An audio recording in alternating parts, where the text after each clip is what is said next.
Hey, is that Obi-Wan Kenobi here to visit us? Yes, it is. All right. And today we're going to be talking about Jedi mind tricks, otherwise known as persuasive techniques, All because right. good argument writers use persuasive techniques in their writing to make their writing more appealing. So, Like Jedi mind tricks. yeah, so you can actually get people to agree with you by being kind of sneaky with how you write. If you use one of these persuasive techniques, you can kind of be like, "You agree with me," and you use a Jedi mind trick to sort of make them agree with you. It's not perfect like Obi-Wan, but it's pretty good. yeah, it's pretty So good. think about as you're being an argumentative writer, you are being a Jedi. You're trying to make them agree with you, and there's some tricks that you can use to make it easier to do. Okay, so here are three of.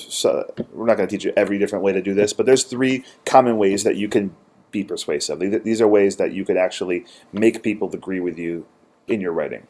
The first one is called appeal to emotions. This is probably the most common.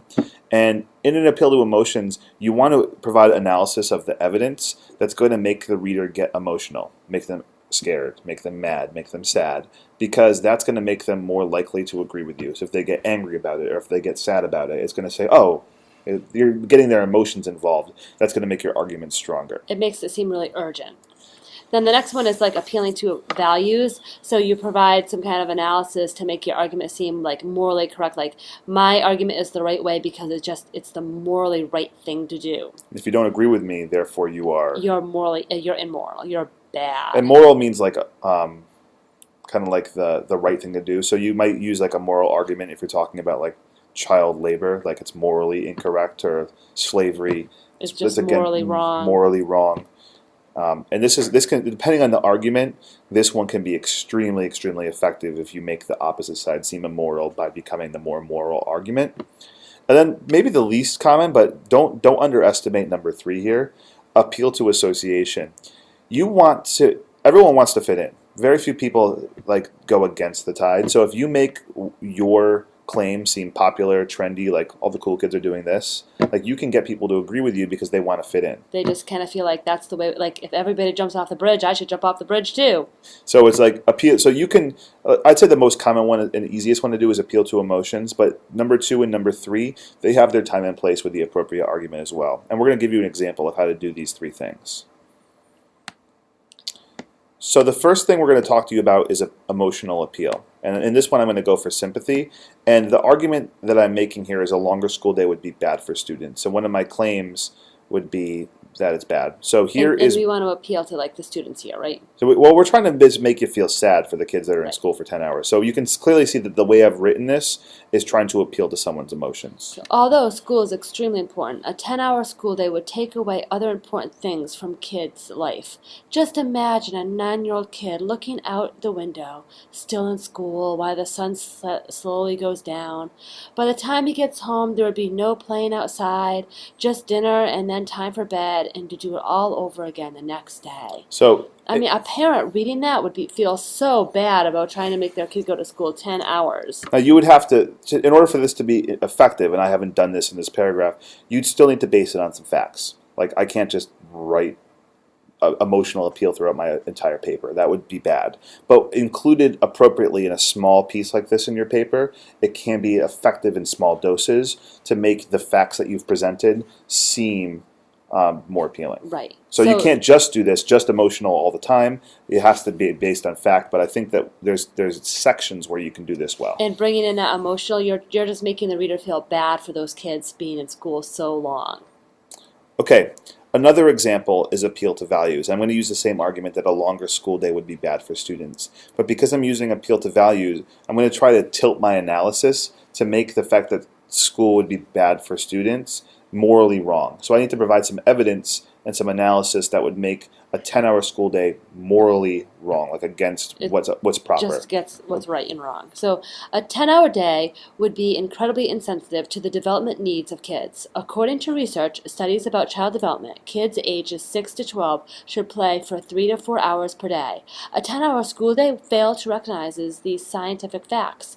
If we were to go to a 10-hour school day, kids would be unable to play, and we would be neglecting children for their basic needs as human beings. So I've now made this argument sound like if we go to a 10-hour school day, we're flawed. We are a flawed society. This is just wrong. We're morally going against science, and science, that would be bad. We're not giving our kids the appropriate developmental Or needs. not letting them be humans. So that's appealing to someone's moral sense, their sense of values. And you can see how the two paragraphs are very different, one appealing to emotion and the other appealing to values, but they both get the same point across. I actually feel like this one in this particular case is a little bit stronger because I do include evidence along, so it's not just Right. like It's just slushy emotion. emotional writing. It has some fact too, and I've then slanted those facts to make a moral case. And you might write appeal to value if you were like writing to the Board of Education, and appeal to emotion if you were writing to parents. Exactly. So you might slant your strategy. The final strategy we shared with you is appeal to association. And for this sample, I'm going to share with you the opposite. So in this argument, I'm actually going to argue why a school day would be good for students and try to make schools seem like this would be a good choice. So this is kind of like everybody's doing it, so we should do it too. Many K-12 schools across the United States have been increasing the length of their school day and have had remarkable results. For example, the Westminster School of Daytona, Ohio, has had a longer school day for 3 years now. Each year, their test scores have improved. In fact, many elite private schools are now offering a longer school day as an advantage over public schools. If public schools are to remain competitive, they need to jump on the board wagon and no longer have a school day that's short. I read that a little off, but same basic concept, same justice. basic. So you see that I'm trying to make the case that like others, like the elite private schools and the fancy schools are doing this and it's working. Everybody so like, else is doing everyone's it, so doing we should it, do so it we too. should join in. So And this can actually be a pretty strong case, and you can really persuade people, especially people who are in politics and want to, do what everybody is doing. Oh, we have to do that because everybody else is doing it. That's how we're going to get elected back into office. That type of thing. there's a place for each one of these three strategies, depending on the paper and the topic. Okay, now we want you to try it. So we're going to talk about healthy school lunches. So you can argue for it. You could argue against it. Think about like the fact that school lunches should be healthy or not. It could be student choice. It could be health factors. What I think we know enough about health that we And could school write lunch. that we could just write we could just flash draft this to practice the particular appeals. So we want you to write one brief little blurb appealing to emotions, either for or against school lunch, one appeal to values for or against school lunch, and one to appeal to association for or against school lunch. Now, obviously, in a good paper, you'd include some facts. You don't know necessarily any facts about this. We don't want you to look it up, but just kind of flash come draft up with what you have from the top of your head to show that you understand how to write an appeal to emotions, an appeal to values, and an appeal to association.